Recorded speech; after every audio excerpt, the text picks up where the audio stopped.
असं म्हणतात. सुप्रसिद्ध कवी लेखक बघितलं त्यांच्याबद्दल माहिती दिलेली आहे की सुप्रसिद्ध कवी आणि लेखक काळ्या मातीत मातीत, पंढरीच्या वाटेवर, कपाशीची चंद्रफुले, पाऊस पाणी हे त्यांचे कविता संग्रह आहेत आणि अंधार यात्रा हे त्यांचं नाटक आहे. डेबू जी खूप प्रख्यात अशी कादंबरी ही त्यांनी लिहिलेली आहे. विठ्ठल वाघ लेखक. वऱ्हाड बोली आणि इतिहास, वऱ्हाडी म्हणी अशी त्यांची पुस्तकं सुद्धा प्रसिद्ध आहेत. आता शेतकरी पेरणी करतो की नाही, तर पेरणी ही तिफणाच्या साह्याने होत असते.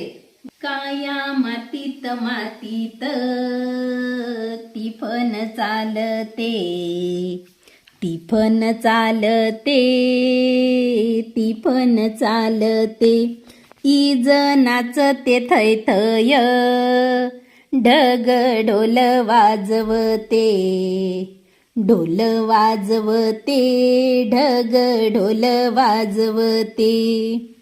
नंदी बैलाच्या जोडीले सदाशिव हकालते, वटी बांधून पोटाले पारावती उनारते.